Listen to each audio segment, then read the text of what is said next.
Tiga. Assalamualaikum warahmatullahi wabarakatuh. Selamat pagi Bapak Ibu. Kami ucapkan terima kasih karena telah hadir dalam kegiatan sosialisasi, kegiatan diseminasi implementasi budaya positif di sekolah. Baik, untuk mempersingkat waktu, kita buka acara ini dengan bacaan basmalah bersama-sama. Bismillahirrahmanirrahim. Dilanjutkan dengan menyanyikan lagu kebangsaan Indonesia Raya. Hadirin dimohon untuk berdiri.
Selanjutnya, sambutan dari Wakil Kepala Sekolah yang akan disampaikan oleh Bapak Agus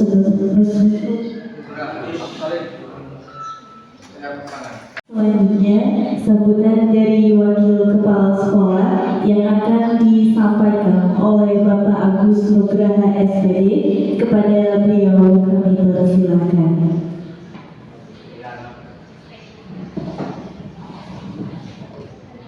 Assalamualaikum warahmatullahi wabarakatuh. Bapak Ibu yang kami hormati, pada hari ini adalah acara CGP, yaitu Pak Ahdi Purnama Subhi yang akan melakukan kegiatan tentang diseminasi budaya positif di sekolah. Jadi Pak Ahdi ini CGP karena terpilih, bukan dipilih ya. Dia melalui tes dan lolos, kemudian harusnya menggerakkan teman-teman juga. Jadi bukan untuk bergerak sendiri, tapi dia mampu mengajak kita semua untuk bergerak. Dan pada akhirnya mungkin bukan hanya guru, tapi kedepannya mungkin sekolah juga ya, jadi sekolah penggerak.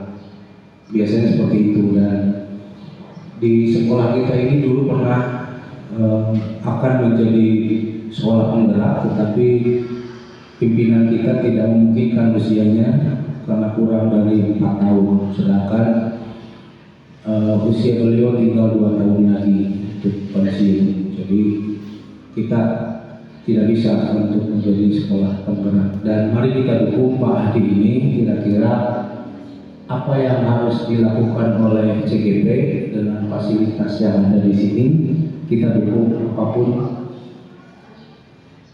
baik sarana maupun saran atau masukan dari kita semua. Dan sekarang jadi kembali Pak Adi yang akan memberikan penjelasan tentang diseminasi budaya positif di sekolah. Ya, sosialisasi, judulnya sih sosialisasi diseminasi budaya positif. Apapun yang akan dijelaskan oleh Pak Adi, ya kita Pak Adi sebagai bandar kita beli aja apapun. Itu saja barangkali sambutan dari saya. Kurang lebihnya mohon maaf. Assalamualaikum warahmatullahi wabarakatuh.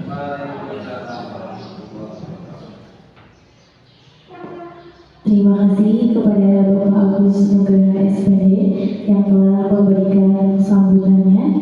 Selanjutnya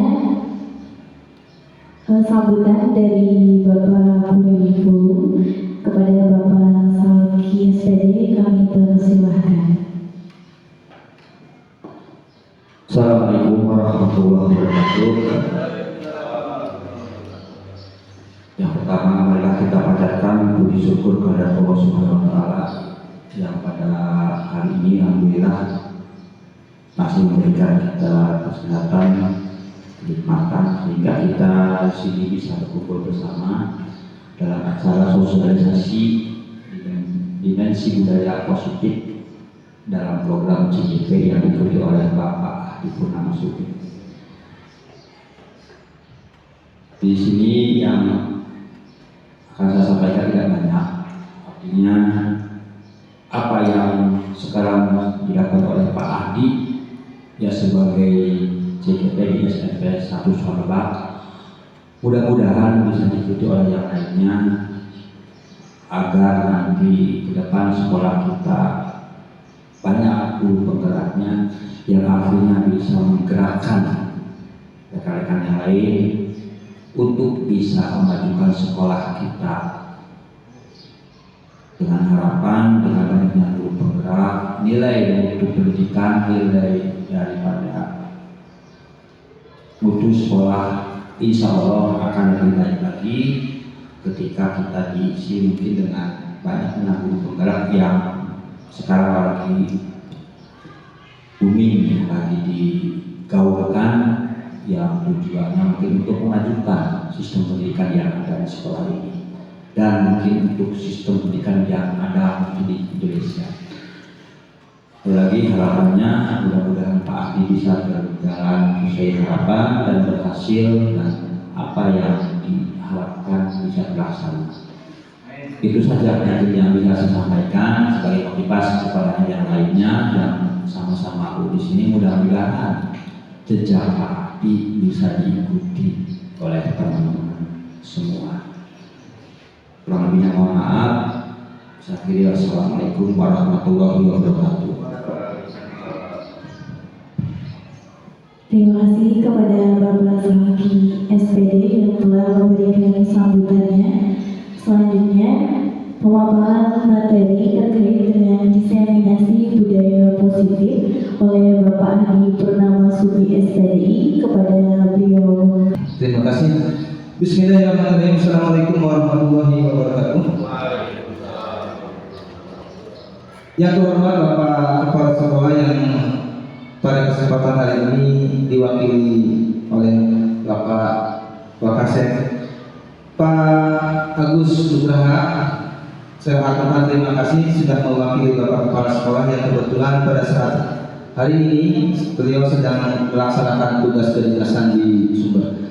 Yang berikutnya adalah Bapak Kurikulum. Mohon izin Bapak Kurikulum, saya melakukan kegiatan diseminasi budaya positif ini berkaitan dengan salah satu bentuk tugas daripada saya sebagai peserta pendidikan atau calon pendidikan guru penggerak angkatan 9 di Kabupaten Cirebon yang sampai dengan hari ini sudah melakukan modul 1, sudah melaksanakan paket modul 1, yang paket modul 1 ini adalah ending terakhirnya adalah melaksanakan sosialisasi tentang diseminasi budaya positif di sekolah peserta pendidikan guru penggerak masing-masing. Begitu gambarannya. Dan berikutnya adalah Bapak Ibu sekalian yang hebat, yang saya banggakan, istimewa.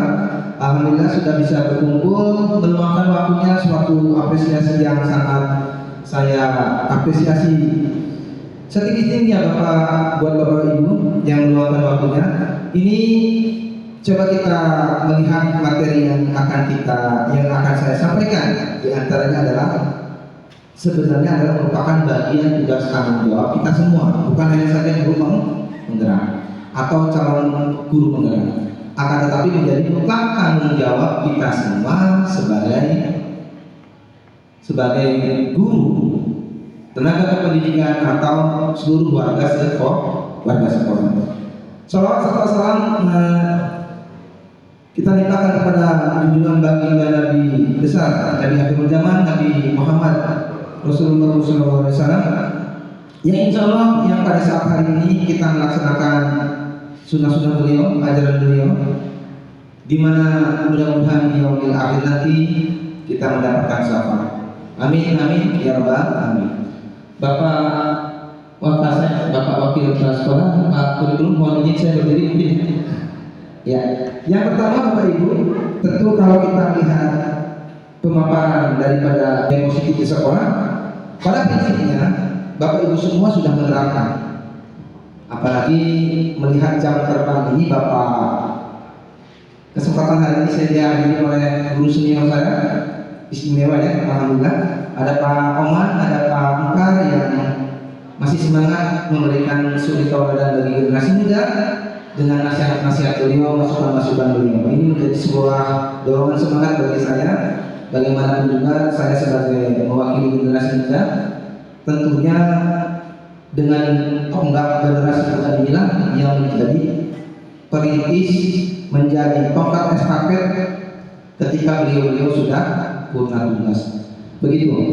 Tentunya kembali ke materi, menyebarkan pemahaman dan implementasi tentang berkaitan dengan budaya positif di sekolah. Tentu Bapak Ibu sudah melaksanakan ini semua, karena tentu setiap hari kita nilai-nilai kebajikan universal kita sudah pertontonkan kepada kehidupan sehari-hari. Contoh sederhananya mungkin kita melaksanakan kegiatan yang positif seperti pembiasaan ya, literasi, buisnya.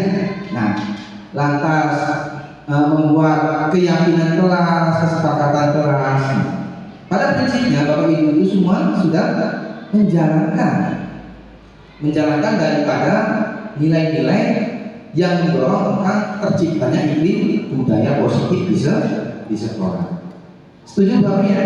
Setuju. Nah, iya, betul. Bagaimana Bapak ketika itu memberikan sebuah nilai-nilai kebajikan dari sampah menjadi sebuah bahan media pembelajaran dan menciptakan sesuatu hal yang berguna ketika diakomodir pada mata pelajaran terkaya Bapak ya. Nah, itu menjadikan sebuah tantangan bagi kita semua tenaga pendidik dan tenaga pendidikan yang berkaitan dengan menjawab tantangan zaman. Nah, harapan saya dengan saya melaksanakan sosialisasi tentang diseminasi budaya positif ini, kita saling sharing. Tidak ada maksud saya untuk mendahului Bapak ini ya. Memang kita sama-sama menciptakan budaya yang positif serta menciptakan suasana yang saling memberi masukan. Ada tag, ada give, tag and give-nya begitu. Maka karena waktu sedang ada tugas dari sana. Terima kasih Pak. Mohon izin. Hukuman dan penghargaan serta keyakinan kelas. Tentu keyakinan kelas kemarin sudah dipraktekkan. Kesepakatan kelas. Kita sekarang merubah dengan keyakinan kelas. Kebutuhan dasar manusia, teori-teori daripada 5 posisi kontrol manusia, dan terakhir adalah segitiga restitusi. Baik ya, kita lanjutkan. Nah, di sini sudah terdapat definisi atau makna daripada disiplin. Nanti untuk kesempatan sekarang mohon masukannya. Menurut Bapak Ibu, kira-kira makna disiplin itu gambarannya seperti apa? Dipersilakan kepada Ibu Is masukannya.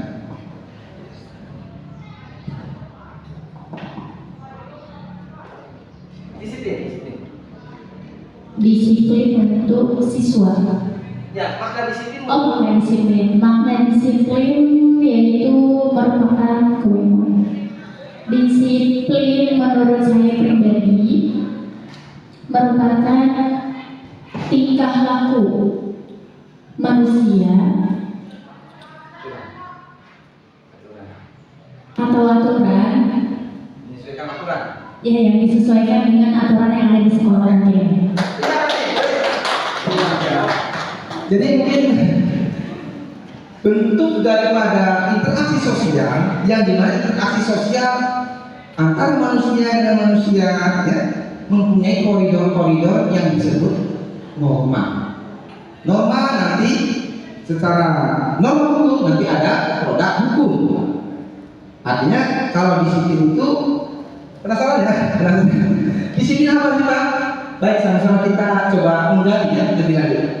Ketika mendengar kata disiplin yang terbayang oleh kita semua sebagai ibu guru, bapak guru, ya, kebanyakan orang akan menghubungkan kata disiplin dengan kata tertib, sepakat ya?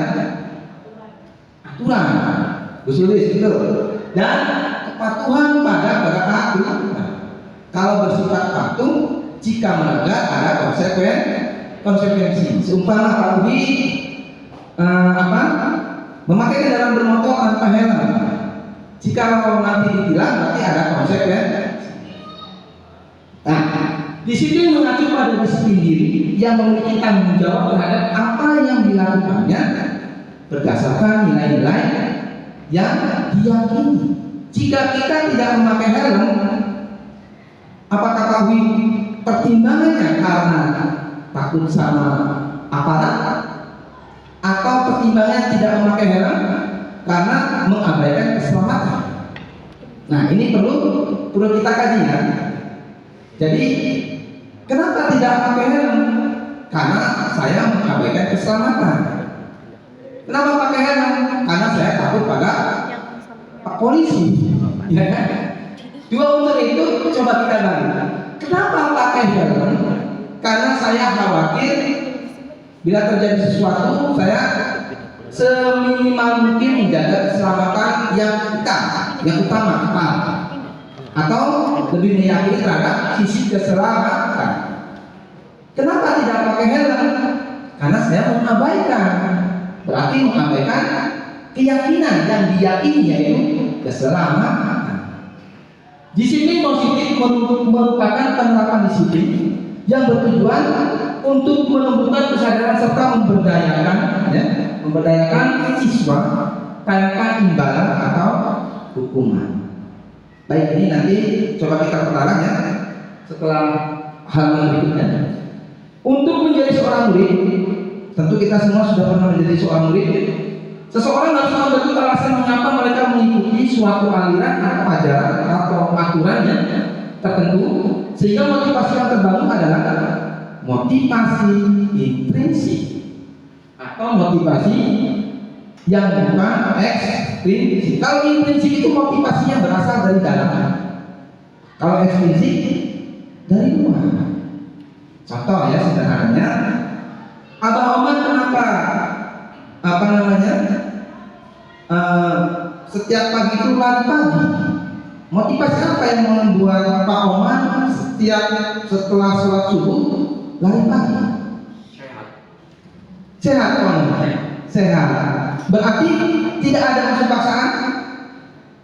Betul. Tidak ada unsur paksaan karena kebutuhan untuk sehat, maka Pak Oman melakukan lari pagi. Hal yang diyakini oleh Pak Oman, kenapa beliau lari pagi setiap pagi? Mungkin betul tidak, nanti Pak Oman kasih gambaran ya. Mungkin pertama, sholat subuh bangun, lantas berolahraga di pagi hari dengan kondisi udara yang masih segar. Betul kira-kira Pak? Betul Pak, karena kesehatan itu merupakan kebutuhan kita. Hal yang diyakininya yaitu Sehat, yang diyakini pasti sehat. Betul. Pasti sehat. Insya Allah sehat. amin. Ya, istimewa luar biasa. Itulah. Maka seyogianya kita juga harus meniru hal-hal yang positif. Bukankah kembali lagi adalah budaya positif? Ya, budaya positif, bangun pagi, lari pagi, udara sehat, menyegarkan badan. Jika menyegarkan badan, banyak olahraga menghindari penyakit. Setuju Pak Oman ya? Ya betul. Sebagai pendidik, tentu tujuan kita adalah menciptakan anak-anak yang memiliki disiplin diri ya, motivasi intrinsik, dan mereka bisa berperilaku dengan mengacu pada nilai-nilai kebajikan universal. Kebajikan nilai-nilai kebajikan universal yang coba kita bayangkan. Kebajikan nilai-nilai universal yang terangkum pada dimensi profil pelajar Pancasila. Pertama, beriman dan bertakwa kepada Tuhan yang Maha Esa serta berakhlak mulia.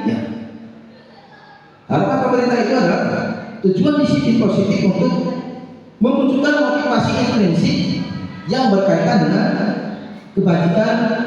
kebajikan atau nilai-nilai universal.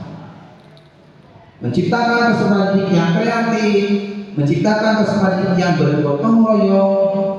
Gotong royong itu istilah dalam nilai-nilai kebajikan universal daripada profil pelajar Pancasila. Gotong royong di abad sekarang lebih ke arah mendorong kolaborasi. Definisinya sama saja sebenarnya. Gotong royong dengan kolaborasi. Nah inilah yang sebenarnya Pancasila Bapak Ibu harus meyakini digali berdasarkan nilai-nilai luhur nenek moyang kita. Pancasila digali oleh para founding fathers negara kita, bapak pendiri bangsa ini, nilai-nilai kebajikan universal yang muncul dari nenek moyang kita bangsa Indonesia, sehingga terangkum semua ke dalam 5 dasar bernegara Pancasila. Itulah nilai-nilai kebajikan universal yang menjadikan dasar negara, yaitu Pancasila. Tentu kalau ini diteruskan ke dalam dimensi profil pelajar Pancasila, nanti muncul 6 dimensi Pancasila. Baik, dilanjutkan ya. Sekarang kesalahpahaman, miskonsepsi ya. Ini kesalahpahaman tentang makna kontrol. Baik, Bapak Ibu bisa diperhatikan sebentar ya. Ilusi guru mengontrol murid. Nah, ini pekerjaan kita semua ya. Ilusi bahwa semua perbuatan positif, efektif, dan bermanfaat. Kecamatan Pangeran yang mohon maaf ya, yang menggunakan bahasa Jawa. Bu Aan yang di sini, Bu Elis berasal dari Jambi dan Panongan. Ini menggunakan bahasa. Apakah ada perbedaan budaya? Maka itulah muncul Bhinneka Tunggal Ika. Itu yang saya maksudkan, kita tidak lepas dari unsur budaya bawah. Betul ya? Baik, kita mencoba mengubah orang agar berpandangan sama dengan kita. Ini sesuai dengan stimulus respon. Bagaimana kalau dilihat dari sudut pandang teori kelompok? Semua perilaku mengunci tema. Kita berusaha memahami pandangan orang lain tentang dunia. Kira-kira menurut Bapak Ibu, ke bawah silakan disimak terlebih dahulu ya. Sampai kita mencoba untuk menyepakati bersama. Jika saya bisa mengontrol orang lain, ini dalam stimulus respon. Dalam teori kontrol, Anda tidak bisa mengontrol orang lain. Perbedaannya apa kira-kira?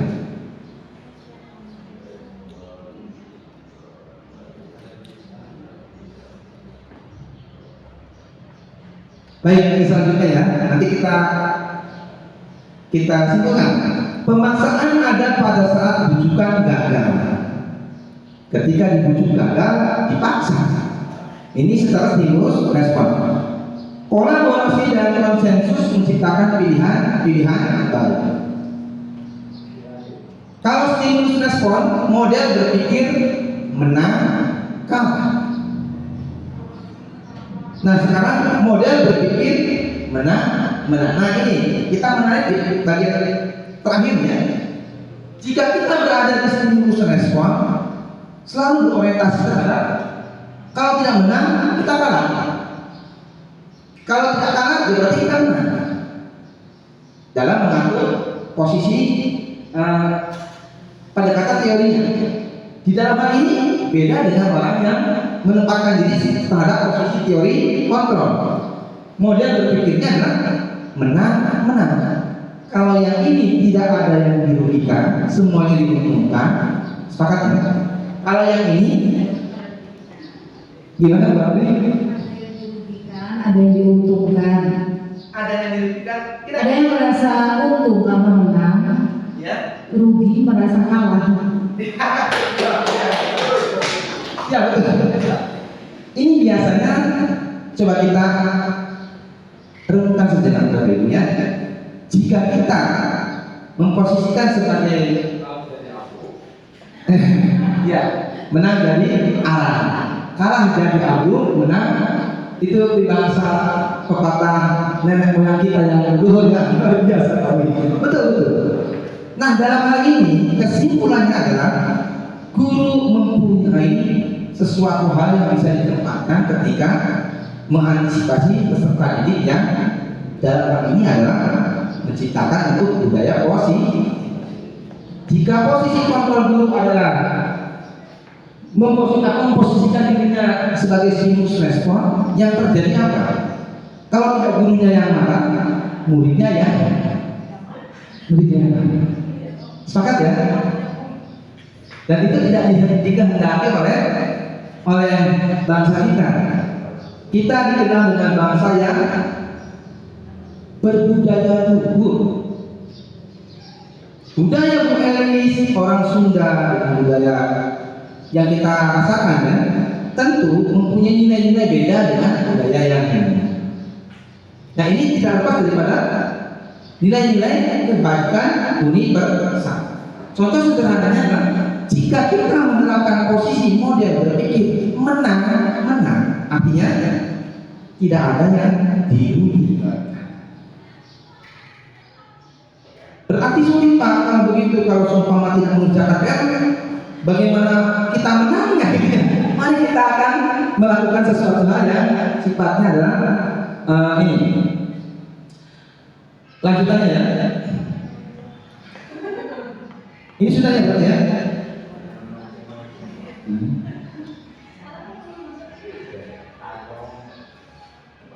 Baik. Nah coba kita lihat sekarang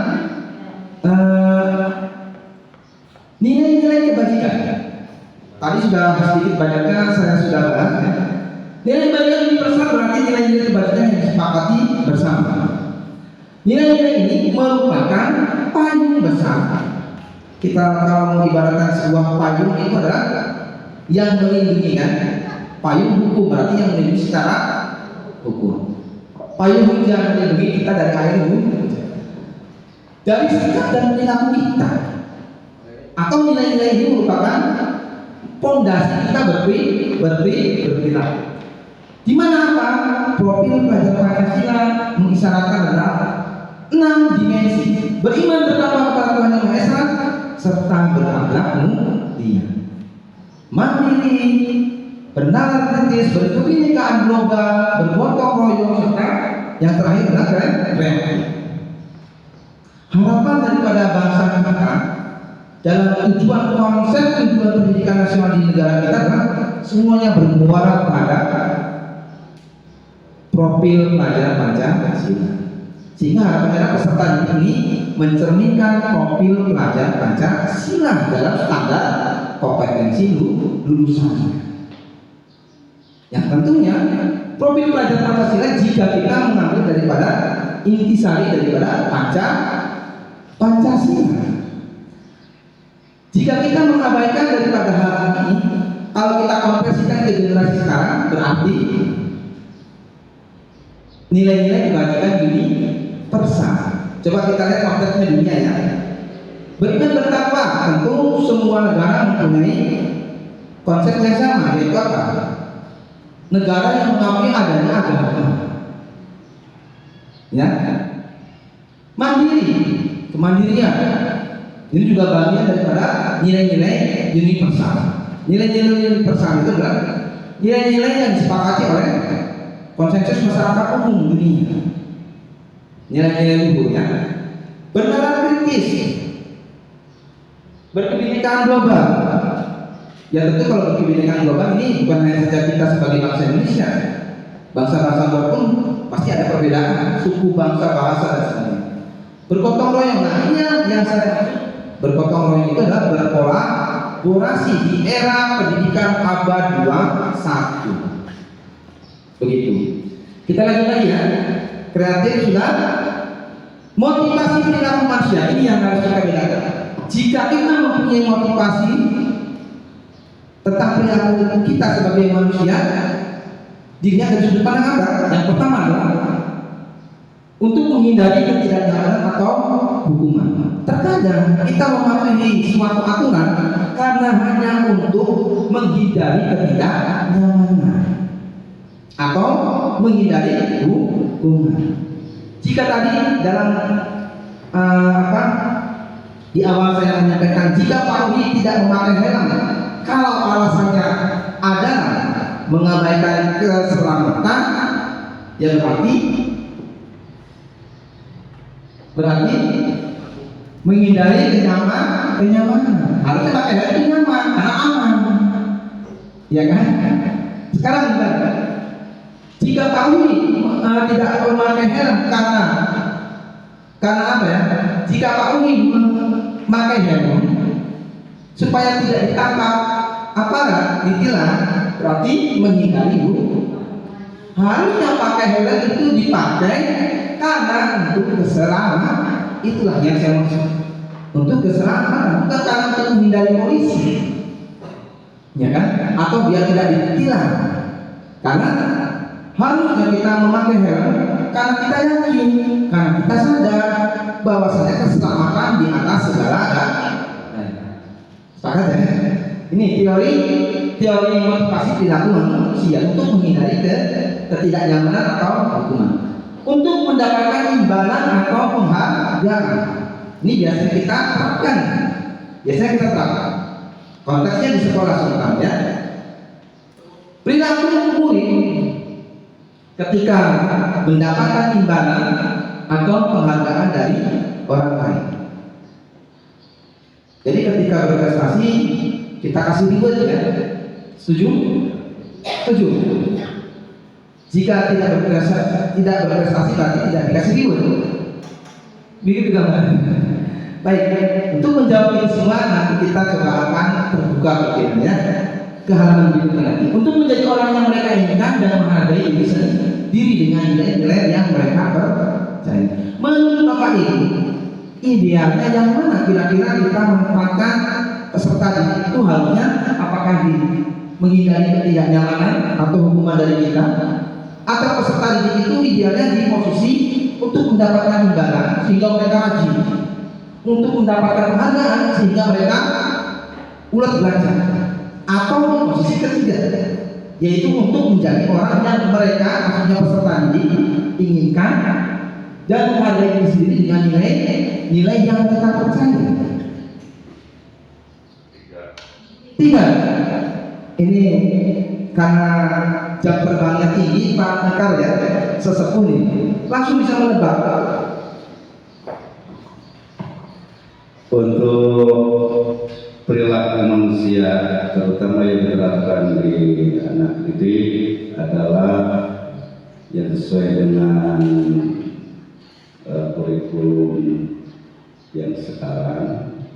Memang kalau zaman dulu pertama diawali dengan yang nomor 1, bahwa untuk menghindari ketidaknyamanan atau hukuman sehingga dia bisa disiplin atau memotivasikan diri pribadinya. Atau yang kedua juga pada kurikulum yang berikutnya di K13 itu memang sering menggunakan perlombaan-perlombaan sehingga dia tujuannya untuk mendapatkan penghargaan. Tapi sekarang dengan adanya kurikulum yang baru ini kita diterapkannya memang harus untuk menjadikan orang yang mereka inginkan itu menghargai dirinya sehingga dia menyerap dengan tingkah laku kita sebagai pendidik kepada anak itu supaya terbiasa anak itu hidup dan menghargai diri sendiri terutama dan nanti akan menghargai pada orang lain terutama dengan kepercayaannya. Mungkin itu yang bisa diterapkan dan saling, dan yang paling bagus adalah yang nomor 3 itu yaitu untuk menjadikan orang yang mereka inginkan dan menghargai diri sendiri dengan nilai-nilai yang mereka percayai. Itulah mungkin. Luar biasa istimewa ya. Betul. Apa yang disampaikan Pak Antar ya, ini sudah melewati lintas zaman ya. Sesepuh yang sebentar lagi kota tugas. Terima kasih saya ucapkan, ini istimewa masukan yang berharga bagi kami sebagai generasi muda. Tentu betul Bapak Ibu. Di sini jika peserta didik ada di posisi sana, mereka itu terpaksa karena takut menghindari hukuman. Kalau tidak dihukum ya berarti mereka akan tidak nyaman karena berbeda dengan yang lain. Jadi motivasinya bukan motivasi intrinsik, tapi berasal dari luar, bukan berasal dari dalam. Jadi patuhnya itu karena terpaksa. Kedua, untuk mendapatkan imbalan atau penghargaan dari orang lain. Saya patuh, akan tetapi hanya untuk tujuan dapatkan penghargaan, imbalan dan mendapatkan penghargaan. Ini sebenarnya salah juga, atau betul? Ya, kurang tepat mungkin ya.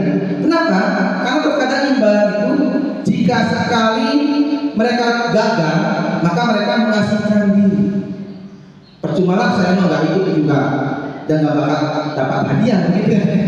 Berikutnya, ini nilai intrinsik yang ini adalah nilai ekstrinsik yang inilah nilai intrinsik atau yang berasal dari dalam. Kalau yang satu dengan dua berasal dari luar, yang tiga berasal dari dalam dirinya, dalam diri peserta di. Contoh, untuk menjadi orang yang mereka inginkan, mereka sadar bahwasanya menghargai diri sendiri, ya, dengan nilai-nilai yang mereka percayai.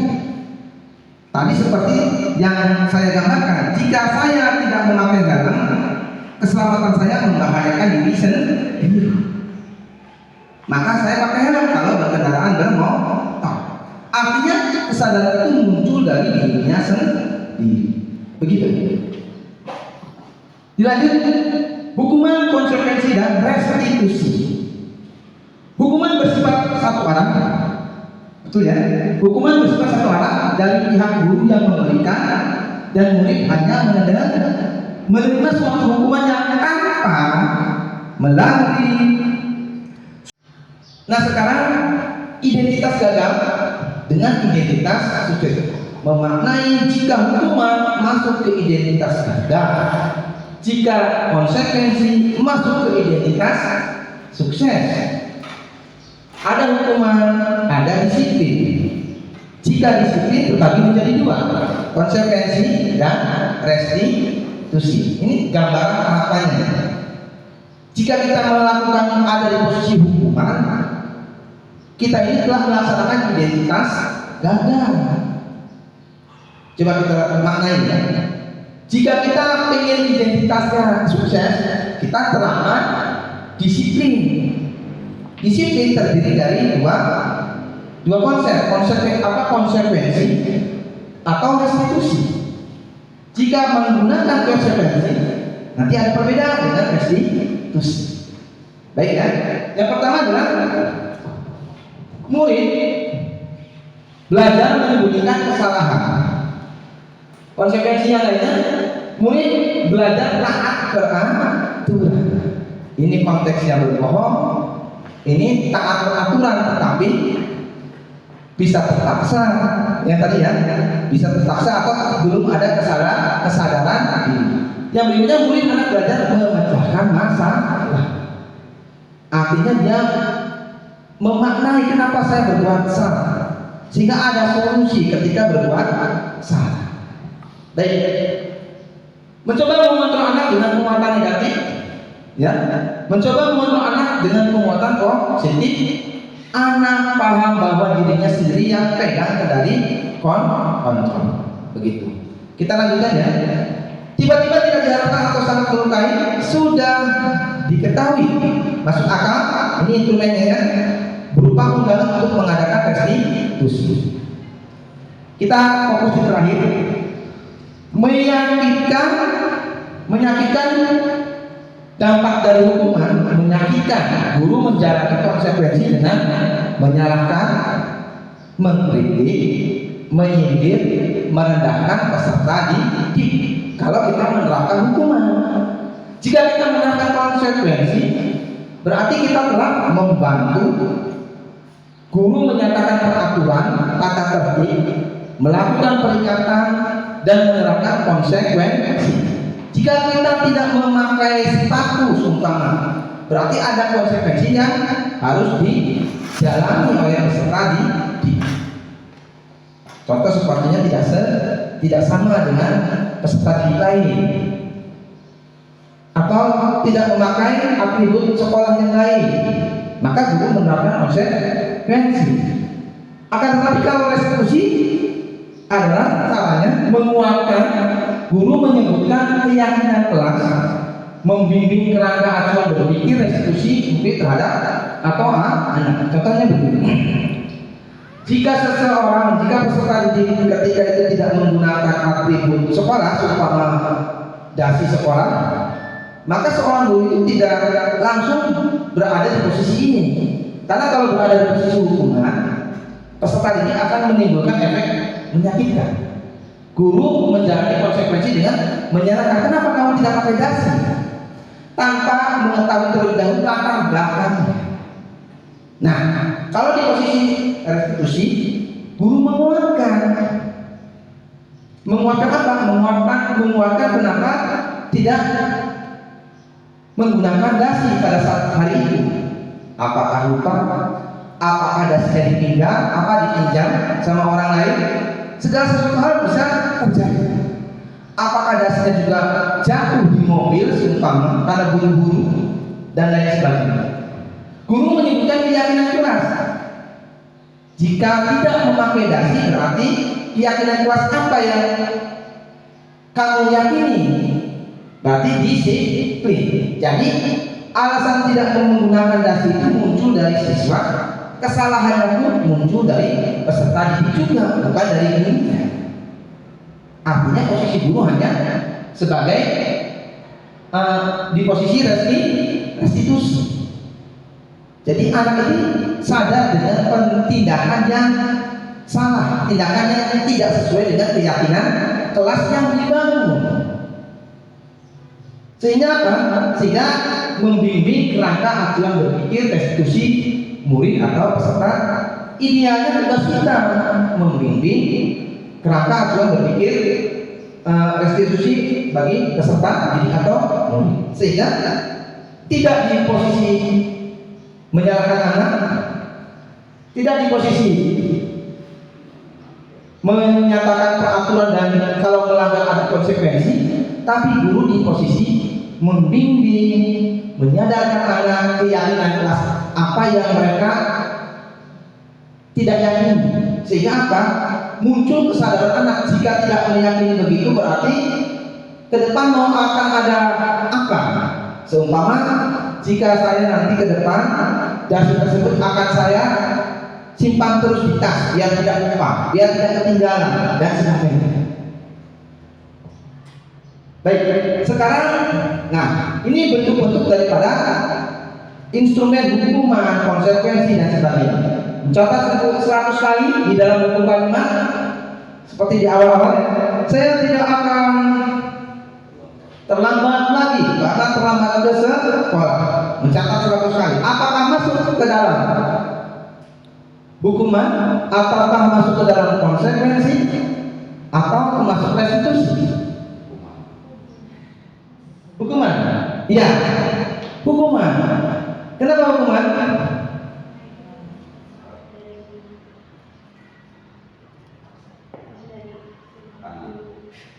Iya, iya Bu Lina.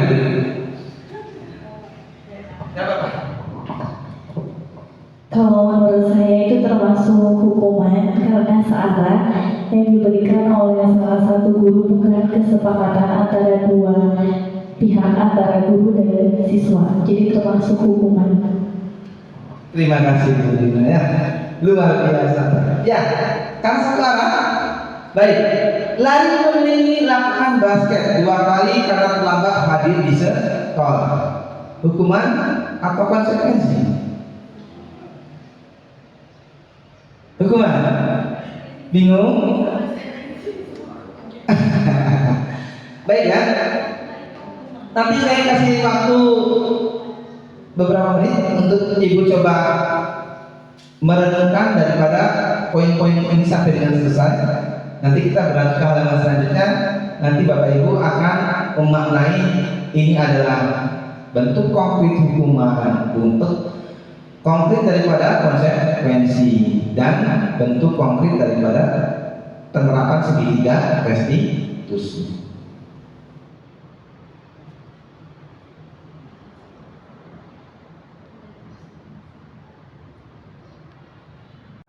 Gimana Pak? Yang lari mengelilingi lapangan basket 2 kali karena terlambat hadir di sekolah, itu menurut saya bisa termasuk ke dalam konsekuensi karena itu kan sudah merupakan aturan sekolah, siswa tidak boleh datang terlambat. Begitu menurut saya. Jadi konsekuensi Pak? Iya. Konsekuensi. Kenapa konsekuensi? Karena yang pertama adalah ada sebuah nilai-nilai ketetapan yang disepakati bersama. Jika dilanggar, ada konsekuensi yang harus kita terima. Makanya tadi adalah lari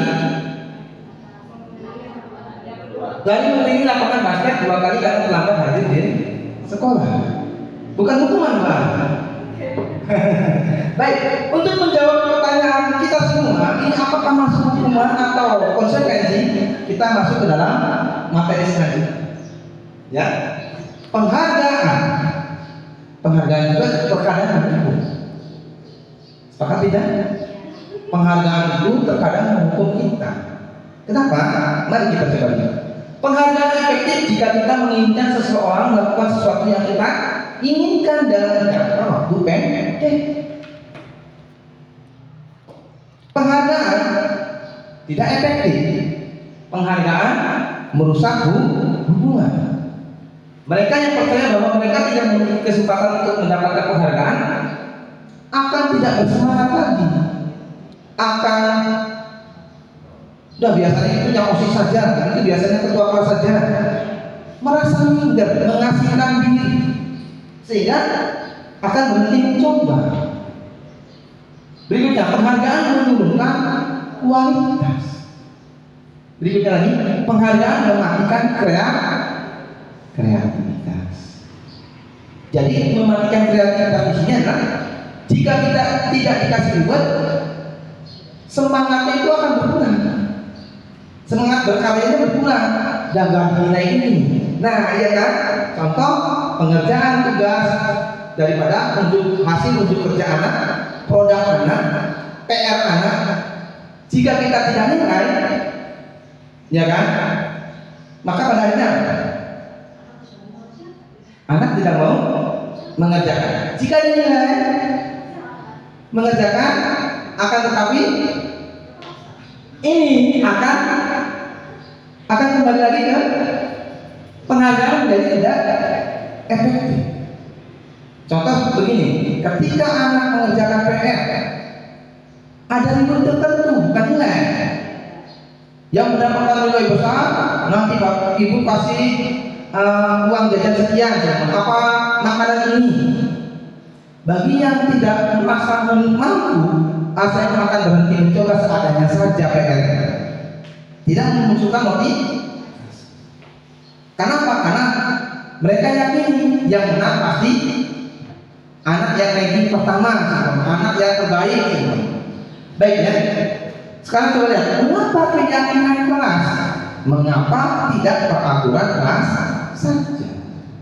Kita lihat keyakinan kelas. Kita lihat tata tertib yang ada di kelas. Kita lihat kesepakatan kelas. Kita buat sekarang keyakinan kelas. Keyakinan kelas adalah seseorang akan lebih tergerak, seseorang akan lebih bersemangat ya, untuk menjalankan keyakinannya daripada hanya sekedar ya betul mengikuti serangkaian peraturan saja, baik tertulis maupun yang tidak tertulis ya, atau tanpa makna. Murid-murid pun demikian Bapak Ibu. Kenapa? Karena mereka perlu mendengarkan dan memahami arti sesungguhnya tentang peraturan-peraturan itu sendiri yang mana diberikan dan diterapkan. Apa nilai-nilai kebajikan di balik peraturan tersebut? Apa tujuan utamanya? Ya, dan menjadi tidak tertarik. Apa tujuan? Atau takut sehingga hanya sekedar mengikuti serangkaian peraturan yang mengatur mereka tanpa memahami tujuan mulainya. Jadi kira-kira keyakinan kelas atau peraturan kelas? Peraturan. Kalau tadi kata Bu Mina, kalau peraturan searah sehingga ada hukuman. Kalau keyakinan muncul nilai motivasi intrinsik, motivasi dalam diri siswa itu sendiri. Jika kelas ingin bersih, maka warga kelasnya harus menjaga kebersihan. Berarti nilai motivasi dari dalam diri. Jika kelas ingin tertib, maka kelas mempunyai aturan. Contoh seperti aturan ini yang diyakini oleh mereka. Dari aturan, setelah mereka meyakini dulu, mereka membuat aturan dulu sehingga diyakini, sehingga menjadi sebuah keyakinan universal, keyakinan kelas yang peserta kelasnya, warga kelasnya meyakini itu semua. Jadi keyakinan kelas ini yang mereka yakini dan sepakat sebagai kebajikan nilai-nilai ini persalnya. Begitu. Keyakinan kelas bersifat lebih abstrak daripada peraturan yang lebih rinci dan konkret. Baik, itu dijelaskan ya. Keyakinan kelas berupa pertanyaan, pernyataan universal. Contoh tadi ya, pernyataan keyakinan kelas senantiasa dibuat dalam bentuk positif. Keyakinan kelas sebenarnya tidak terlalu banyak, sehingga mudah diingat. Kalau peraturan terkadang peserta didik dilarang membawa A, B, C, D sampai Z. Peserta didik harus menggunakan ya, seumpama ya. Jika keyakinan kelas hanya nilai yang menjadi nilai-nilai universalnya saja, biar mudah diingat. Keyakinan kelas sebagai sesuatu yang dapat diterapkan di lingkungan tersebut. Nah, ini contoh daripada keyakinan kelas ya. Kembalikan barang ke tempatnya. Bentuk keyakinan kelas apa yang mereka yakini? Yaitu bertanggung jawab. Ini ya. Jika keyakinan kelas dilarang merokok, seumpama kelas ruangan dulu ya, Dilarang merokok. Keyakinan apa yang kira-kira kita bisa meyakini sebagai kebajikan nilai-nilai yang dipersangka, yaitu karena merokok adalah merokok membunuh, memerkoki orang lain yang tidak merokok. Di samping juga merusak kesehatan. Nah, keyakinan kelas lagi lainnya tidak hadir di sekolah 15 menit sebelum pembelajaran ini menghormati orang lain. Komitmen, karena komitmennya adalah yang bisa dibuat di akhir kelasnya, yaitu apa? Komitmen terhadap hadir di sekolah 15 menit sebelum pembelajaran ini. Begitu. Gunakan masker. Mereka meyakini kalau saya tidak menggunakan masker akan merusak kesehatan, keamanan, karena virus pandemi kemarin ya, yaitu COVID dan sebagainya. Baik, Bapak Ibu, dilanjutkan lagi. Prosedur pembentukan keyakinan kelas. Mempersilakan warga sekolah atau murid di sekolah kelas untuk bercurapan data. Artinya yang membuat mereka mencatat semua masukan-masukan para murid atau warga sekolah di papan tulis atau di kertas besar, kertas poster ya, dan menempelkan daripada masukan-masukan warga kelas, dan bisa melihat hasil curah pendapat. Jadi dibuat oleh mereka, digagas oleh mereka, lantas disepakati bersama juga oleh mereka. Setelah keyakinan, nah ya, gantilah kalimat-kalimat dalam bentuk negatif menjadi positif.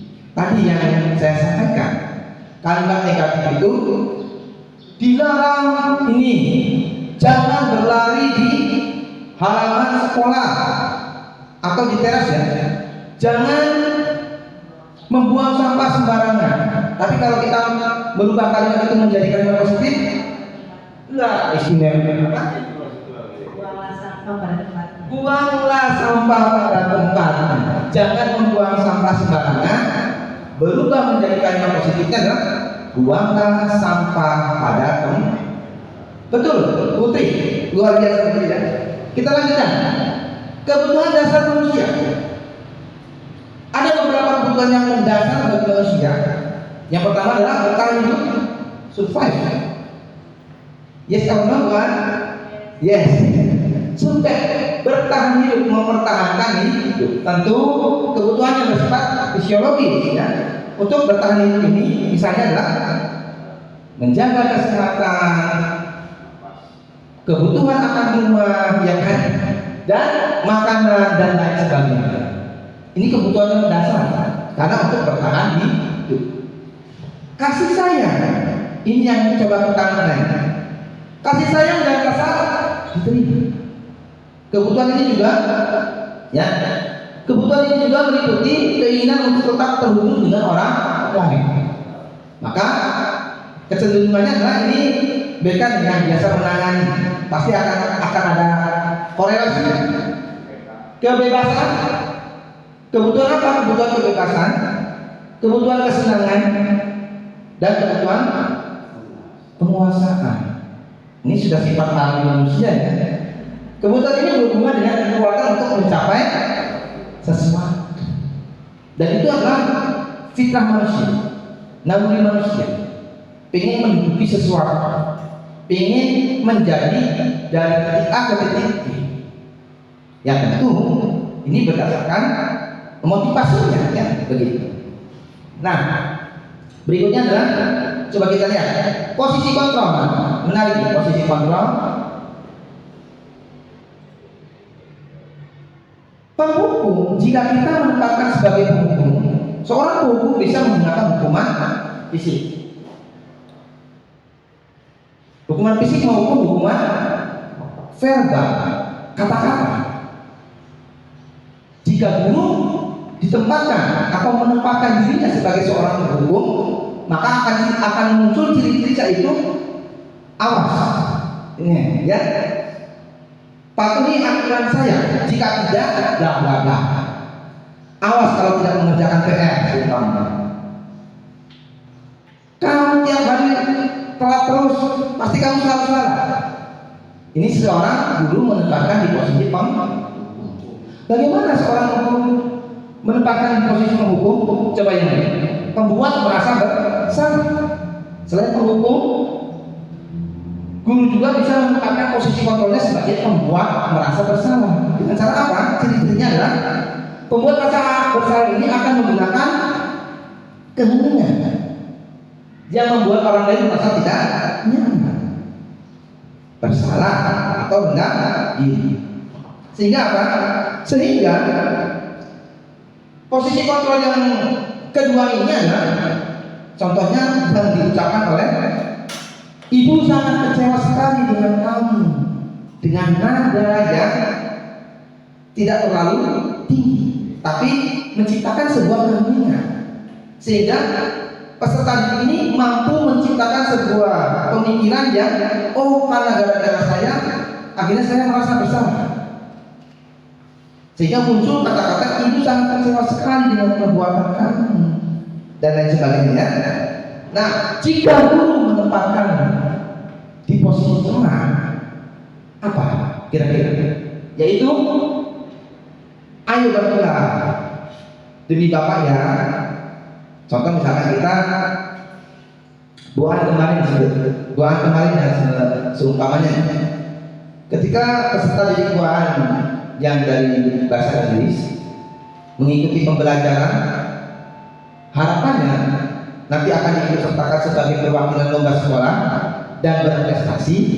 Maka buahan, jika buahan menempatkan di posisi teman, meminta muridnya itu dengan bahasa, ayolah tunjukkan ibu, bantu ibu supaya kamu berprestasi, supaya sekolah ini nanti bisa punya nilai prestasi, maka belajarnya rajin. Itu berarti buahan sudah menempatkan posisi buahan yang guru di posisi sebagai teman. Berikutnya, pemantau. Posisi pemantau ini berdasarkan pada peraturan dan konsekuensi yang berlaku. Sehingga contohnya adalah pemantau itu seumpama, karena kamu tidak mengerjakan PR, maka Bapak akan mengurangi waktu istirahat kamu supaya mengerjakan PR. Sehingga apa? Gurunya memantau ketika peserta didik itu tidak mengerjakan PR dan waktu istirahat yang telah ditentukan dipantau, dilihat untuk mengerjakan PR dan diukurkan. Berarti mengajar konsekuensinya ya. Sekarang manajemen. Idealnya kita sebagai guru harusnya menempatkan diri sebagai posisi manajer. Kenapa? Mari kita coba diskusikan bersama ya. Manajer di sini adalah posisi di mana guru berbuat sesuatu bersama dengan murid. Ada sebuah berbuat sesuatu bersama, ada sisi kolaborasi, mempersilahkan murid mempertanggungjawabkan perilakunya, mendukung murid agar dapat menemukan solusi atas pemecahan masalah, permasalahannya, sehingga apa? Rencana kamu untuk memperbaiki hal ini. Jika murid, seumpama begini, jika murid menemukan keyakinan kelas yang tidak diyakini, maka guru itu mencoba untuk bersama dengan murid mengetahui latar belakang apa yang menyebabkan keyakinan kelas itu dilanggar, mempersilahkan murid mempertanggungjawabkannya. Lantas solusinya apa ketika keyakinan kelas itu dilanggar,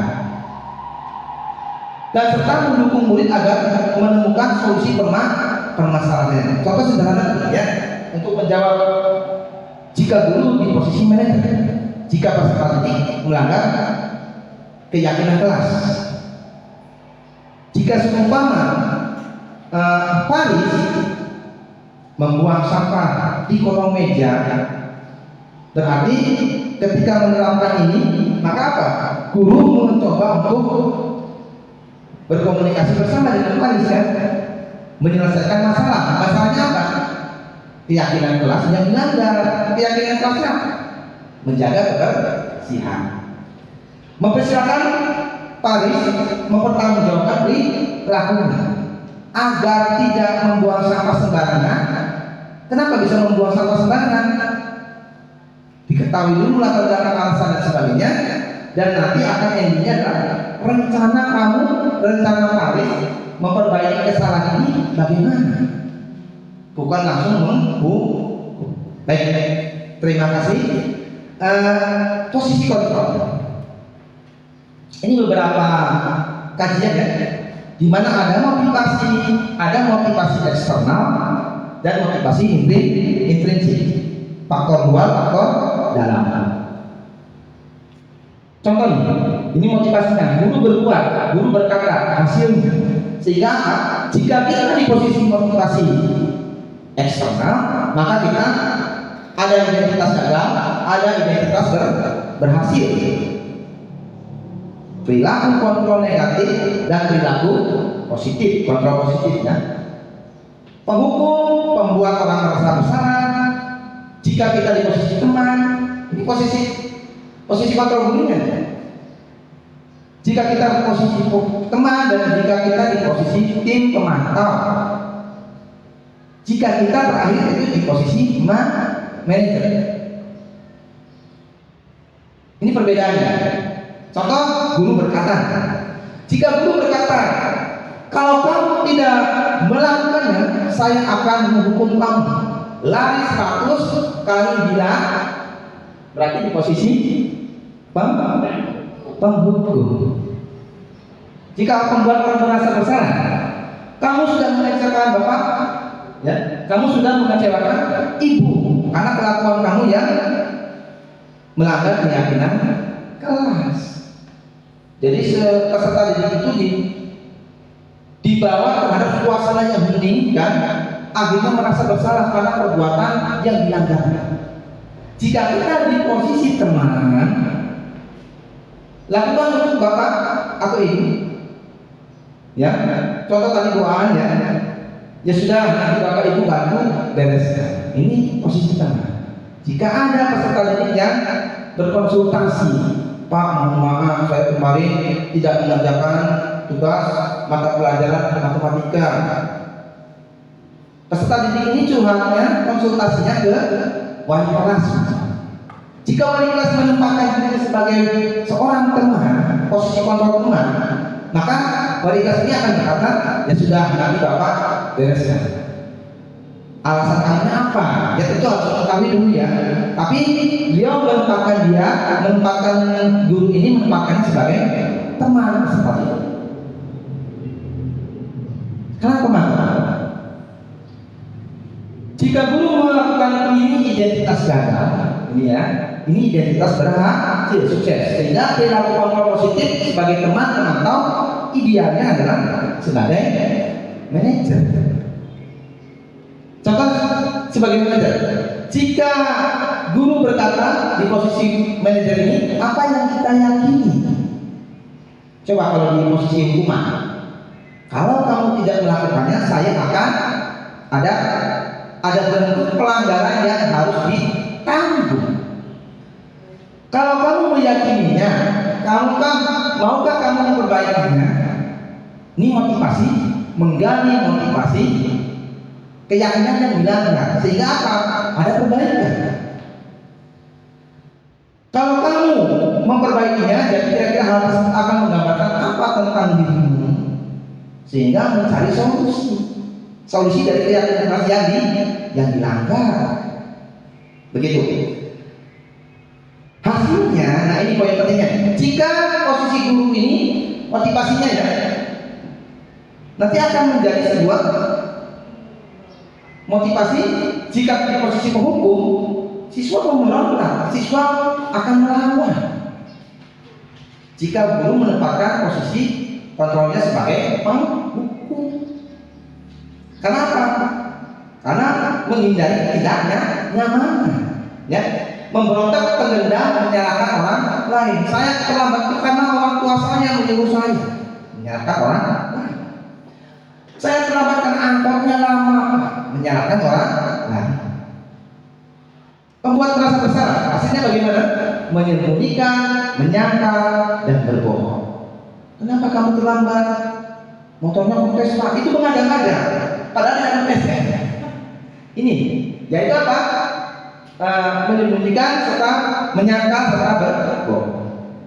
Karena peserta didik ini tahu saya melanggar keyakinan, tapi demi untuk karena saya merasa bersalah sehingga melakukan pembohongan. Berikutnya teman, ketergantungan. Jika temannya nanti lama-lama orang ini, peserta didik ini, kalau sesuatu hal ada masalah keyakinan kelas yang dilanggar, ada sesuatu hal yang tidak dikerjakan, pasti akan bergantung pada wali kelas. Sekali, dua kali, ini ketergantungan. Akhirnya segala sesuatu masalah apapun, bukan mengerjakan PR saja, bukan tentang unggah kerja saja, unjuk kerja ya, atau hasil diskusi saja yang didiskusikan, tapi masalah yang lain nanti menjadi efek ketergantungan. Bisa jadi masalah keluarga nanti di bawah. Dan bergantung, kalau tidak ada itu, saya pengennya diajak sama wali kelas saya. Jika wali kelasnya sakit, diganti sama yang lain pembelajarannya, dia tidak merasa nyaman. Ini yang disebutkan dengan ketergantungan. Begitu. Berikutnya, sebagai pemantau menyesuaikan bila diawasi. Kalau ada pengawasan baru tertib, baru mematuhi. Kalau tidak diawasi, ya membuang sampah sembarangan. Kalau diawasi, membuang sampah pada tempat. Kenapa? Karena ada fungsi yang memantau. Jadi kalau seumpama tadi mengerjakan PR di waktu istirahat, mau tidak mau kalau guru menempatkan diri sebagai pemantau, dia diawasi. Kalau tidak diawasi, yakin tidak akan dikerjakan. Sepakat ya? Berikutnya, kontrol guru sebagai leader, menguatkan watak karakter karena munculnya dari motivasi diri. Nilai intrinsik. Baik. Selanjutnya ya. Ini sedikit lagi materinya. Segitiga restitusi. Apakah Bapak Ibu pernah mengetahui sebelumnya apa itu segitiga restitusi? Ibu Apri, bagaimana? Oh iya, mungkin tahunya segitiga ini, segitiga tepung mungkin, karena ibu rumah tangga. Ya, baik. Segitiga restitusi ini lebih ke arah kita coba ini ya, memaknai segitiga restitusi. Di dalam segitiga restitusi ada sebuah menanyakan keyakinan, lantas validasi tindakan yang salah. Ini sebuah proses, sebuah metode yang dilakukan Bapak Ibu ketika menjadi seorang guru. Idealnya begitu. Ketika menemukan masalah, ketika mau menyelesaikan masalah. Baik. Apa dan bagaimana segitiga restitusi itu?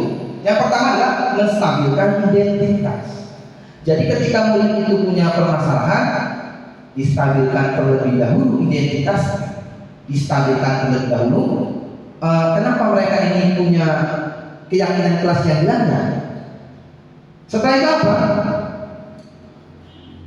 Memvalidasi tindakan yang salah. Ketika murid melanggar keyakinan kelas, divalidasi itu apakah motivasi yang melatar belakangi peserta didik ini berbuat atau melanggar keyakinan kelas. Setelah itu apa lagi? Setelah memvalidasi, maka kita akan menanyakan keyakinan. Atas keyakinan apa yang akan dibangun kedepannya supaya tidak terulang keyakinan kelas yang dilanggar. Setiap orang pasti pernah melakukan kesalahan. Jadi ini sebuah instrumen jika kita menerapkan dalam dialog, jika kita menerapkan dalam pemecahan masalahnya. Contoh ya, Paris membuang sampah sembarangan di kolong meja. Seumpamanya kita mencoba untuk menstabilkan identitasnya Paris. Bagaimana langkah-langkahnya? Yaitu Ketika Paris itu adalah tamu, bahwasanya sampah di kolong ini, di kolong meja adalah sebuah keyakinan yang salah, maka baiknya kita memposisikan menanyakan menstabilkan identitas itu dengan baik Paris. Kalau kamu membuang sampah ada sebuah keyakinan yang salah, setiap orang pasti pernah melakukan kesalahan. Tapi seorang guru sudah melakukan menstabilkan identitas Paris yang salah dalam membuang sampah dengan keyakinan semua manusia tidak luput dari kesalahan, bukan menyalahkan, tapi membangun kesadaran. Setelah itu apa? Ternyata yang membuang sampah di kolong meja itu bukan kamu satu-satunya loh. Ini bentuk daripada menstabilkan identitas. Kenapa? Karena kalau satu-satunya ini akan merasa dihukum. Kamu bukan satu-satunya yang pernah melakukan ini. Ini pertanyaan guru Paris. Karena membuang sampah. Berarti jika pertanyaan-pertanyaan ini muncul, berarti telah melaksanakan menstabilkan identitas. Baik, yang berikutnya, yaitu bagaimana setelah menstabilkan identitas memvalidasi dari tindakan yang salah. Contoh, jika kita sebagai guru memvalidasi dari kejadian kasusnya Paris, yaitu apa? Kamu tentu punya alasan mengapa melakukan membuang sampah di kolong meja, ya kan? Atau adakah cara yang lebih efektif untuk mendapatkan apa yang kamu butuhkan? Contohnya misalkan, kenapa sih kamu tentu punya alasan? Alasannya seumpama, karena saya istirahatnya di dalam kelas, Pak. Jadi ketika bel masuk, saya belum sempat membuang sampah ke guru. Ibu gurunya masuk di jam setelah istirahat, jadi saya membuang sampahnya. Bisa jadi kan begitu? Bisa jadi karena membuang sampahnya di kolong meja, sehingga bel pulang lupa sampahnya di dalam kolong meja. Nah, setelah itu bagaimana? Yang berikutnya adalah keyakinan kelas apa yang telah disepakati untuk menanyakan keyakinan. Setelah diketahui latar belakang daripada validasi tindakan yang salahnya, contoh misalkan tadi alasannya untuk membuang sampah sembarangan, yaitu keburu masuk bel istirahat, belum sempat membuang ke tempat sampah, keburu ibu gurunya atau bapak gurunya masuk ke kelas, sehingga sampah tersebut berada di kolong meja. Berikutnya, setelah mengetahui memvalidasi tindakan yang salah, maka kita langkah yang terakhir adalah menanyakan keyakinan kelas yang telah disepakati Paris, diyakini Paris, yaitu apa? Contoh, kalau membuang sampah berarti keyakinan kelasnya adalah menjaga kebersihan kelas. Bagus. Berikutnya lagi adalah selain menjaga kebersihan kelas, apa kira-kira? Menghormati orang lain, kan karena kalau tumpukan sampah mengganggu orang lain juga kan? Ya itu. Lanjut. Keyakinan kelas apa yang kita sepakati tadi sudah dibahas. Kamu ingin menjadi orang yang seperti apa? Artinya, jika ini menyadari kesalahan, maka ke depan inginnya jadi orang seperti apa? Apakah mengulang kesalahan tersebut atau memperbaiki? Maka disitulah muncul keyakinan yang dibangun sama Parisnya berdasarkan kesalahan yang diperbuat sebelumnya. Maka disitulah akan muncul daripada keyakinan kelas Paris, sehingga tidak mengulangi dengan perbuatan membuang sampah sembarangan. Maka tindakan apa yang bisa diperbuat sama Paris seumpama adalah ketika waktu istirahat tidak berada dalam kelas. Karena kalau berada di dalam kelas, begitu beristirahat, saya enggan membuang sampah di tempat sampah. Saya enggan membuang sampahnya karena keburu ibu gurunya masuk. Jadi saya buang sampahnya di kolong meja. Baik ya. Refleksi. Refleksi dari kegiatan kita mempelajari materi kesimpulan, Bapak Ibu guru ya, sekali lagi tidak bermaksud untuk menjembatani Bapak Ibu dalam hal posisi hukuman, kontrol, ya, lantas motivasi, nilai-nilai dasar kemanusiaan, kebutuhan dan sebagainya. Tapi coba kita refleksikan. Saya merasa termotivasi dan bersemangat dalam menetapkan segitiga restitusi. Kenapa? Karena selain itu juga saya merasa senang karena sudah mengetahui bahwa yang saya lakukan sudah sesuai dan akan berdampak baik pada peserta didik atau siswa. Kenapa? Karena tidak memunculkan efek pendendam. Karena yang diyakini muncul dari siswa itu sendiri.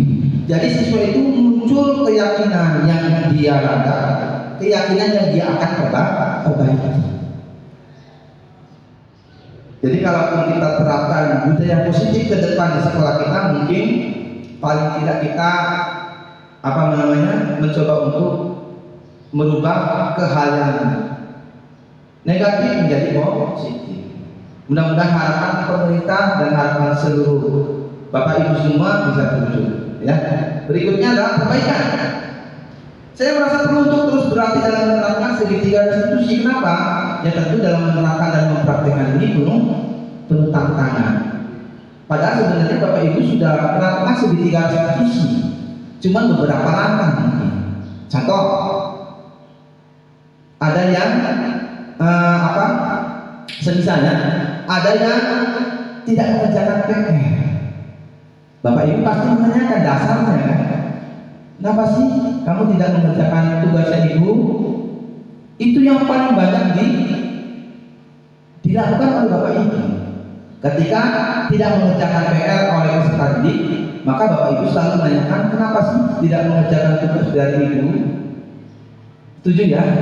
Itu yang paling banyak. Berarti Bapak Ibu itu sudah melaksanakan segitiga restitusi, sudah melaksanakan itu semua dan sudah mempraktekkan itu semua. Akan tetapi Bapak Ibu belum melakukan prosedur dari awal sampai begitu.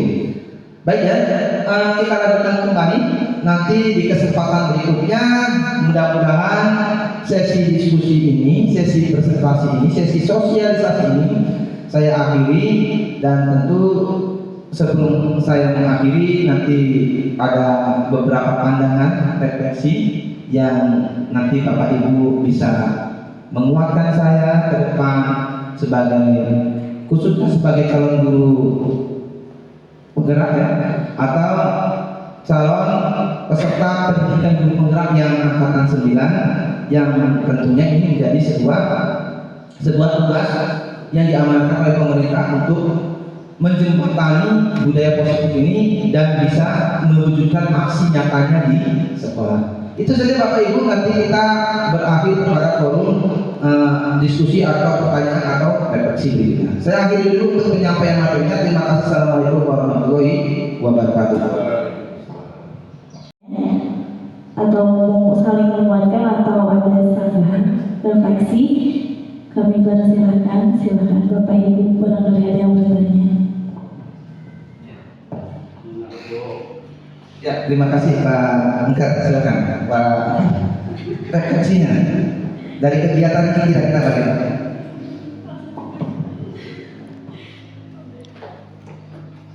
Assalamualaikum warahmatullahi wabarakatuh. Waalaikumsalam warahmatullahi wabarakatuh. Setelah mendengarkan paparan-paparan dari awal sampai akhir yang telah disampaikan oleh Bapak Adi Budi Masuki dalam sosialisasi dimensi budaya positif ini, saya memberikan penguatan bahwa memang untuk mengembangkan terutama dalam seorang guru atau pendidik untuk menerapkan kepada siswa setelah menjadi guru penggerak ini, memang ada beberapa peningkatan terutama motivasi yang harus disampaikan. Dan pada saat ini setelah saya mendengarkan, memang sebelumnya materi-materi mungkin ada tapi hanya tidak disadari tapi setelah adanya kegiatan ini itu akan lebih meningkatkan, dan mudah-mudahan saya memberikan harapan untuk Pak Hadi untuk terus melanjutkan kegiatan ini dan menjadikan pengamalan yang dapat diterapkan terutama di lingkungan SMP Negeri 1 Sukan Lebak ini, supaya menjadi terutama anak didik atau siswa yang kita didik ini menjadi siswa yang berkarakter, menjadikan budaya yang positif, dan akan kedisiplinannya akan bertambah dan menjadi sekolah yang menjadi bagus terutama di Kabupaten Cirebon ini. Mungkin itu saja, dan siap saya mendukung Pak Hadi terus menggerakkan dan terus melanjutkan kegiatan tersebut. Sekian saja. Assalamualaikum warahmatullahi wabarakatuh. Waalaikumsalam warahmatullahi wabarakatuh. Terima kasih Pak Angkat ya, alhamdulillah ya, untuk penguatan dan untuk motivasi yang telah diberikan oleh dukungan dari rekan sejawat. Rekan sejawat itu rekan kita sebagai sama-sama sebagai guru ya, walaupun Bapak Angkat ini guru yang sudah mendekati tengah tugas ya, tapi masih bersemangat. Harusnya kita sebagai generasi muda yang bisa menimba ilmu ke beliau. Semangat itu tidak melihat umur ya di sini ya. Begitu mungkin kabarnya. Apresiasi buat Pak Anggar luar biasa. Baik, sekarang yang diwakili sama Ibu Putri, mana? Baik, terima kasih Pak Hadi. Berdasarkan pemaparan yang disampaikan Pak Hadi, saya sedikit banyak mendapatkan ilmu bagaimana cara menangani siswa-siswa, terutama saya sebagai wali kelas ya Pak, yang selama ini mungkin saya kebingungan bagaimana mengatasi ya problem-problem siswa-siswa sekarang. Berdasarkan tadi yang dipaparkan Pak Hadi, ya sedikit banyaknya saya mendapatkan ilmu bagaimana melakukan pendekatan sebagai teman, sebagai kontrol ya. Ya, saya ucapkan terima kasih kepada Pak Hadi, semoga sukses selalu dalam program CGP-nya. Terima kasih. Terima kasih. Terima kasih Tuhan. Ini alhamdulillah saya punya rekan sejawat itu yang mendukung semua, alhamdulillah, yang mendukung penuh dengan tulus, dan tentunya ini menjadi motivasi saya ke depan untuk menjadi sebuah penyemangat baru ya, untuk membawa perubahan, membawa prakarsa perubahan yang diinginkan oleh sesuai visi sekolah, sehingga iklim budaya positif yang diharapkan kita semua tercipta dengan suasana yang diharapkan. Tercipta iklim lingkungan belajar yang kondusif, tercipta visi yang ke depan akan coba kita wujudkan. Itulah mudah-mudahan apa yang kita jalani, apa yang kita yakini hari ini. Tadi Ibu Wali Kelas, Ibu An ya, ada beberapa hal yang tentunya menjadi sebuah definisi baru mungkin ya Tuhan. Ada segitiga restitusi, ada posisi kontrol di mana kita bisa menempatkan diri sebagai teman. Kita juga bisa menempatkan diri sebagai posisi manajerial. Nah, itu alhamdulillah kalaupun itu bermanfaat buat kita semua, tinggal kita mewujudkan aksi nyatanya ke warga sekolah masing-masing. Ke warga sekolah umpamanya bahkan ke kelas dan ke warga sekolahnya. Kita menciptakan budaya yang positif. Mudah-mudahan semuanya bermanfaat dan bisa dirasakan dan bisa mewujudkan profil pelajar Pancasila untuk seluruh warga sekolah. Itu mungkin harapannya ya Bapak Ibu. Terima kasih. Ada lagi yang ditanyakan? Ya, cukup ya. Baik, terima kasih Bapak Ibu. Mungkin saya dalam hal ini mohon maaf karena bagaimanapun juga saya tidak luput dari manusia biasa yang terkadang lepas kontrol, lepas emosi, terbawa perasaan, lantas terbawa suasana, sehingga kalaupun di kesempatan sekarang dalam penyampaian materi ini saya mengucapkan mohon maaf karena barangkali ada sesuatu hal yang hilang dan salah. Saya memohon maaf, tidak bermaksud mencoba untuk mendahului Bapak Ibu semua, yang apalagi yang senior nih, yang menjadi gurunya itu sudah semenjak saya lahir. Semenjak saya lahir. Nah ini yang luar biasa. Saya mengambil hikmah, yaitu ternyata motivasi untuk kebaikan itu tidak terbatas umur. Itu mungkin harapan saya dan menjadi refleksi saya hari ini, yang tentunya kita sebagai generasi muda tinggal meneruskan tongkat estafet generasi-generasi pendahulu kita. Itu saja mungkin yang bisa saya sampaikan. Hasbunallahu wa ni'mal wakil, ni'mal maula wa ni'mal wakil. Hasbunallahu wa ni'mal wakil, ni'mal maula wa ni'mal nasir. Wala haula wala quwwata illa billahil aliyyil azim. Wa assalamualaikum warahmatullahi wabarakatuh.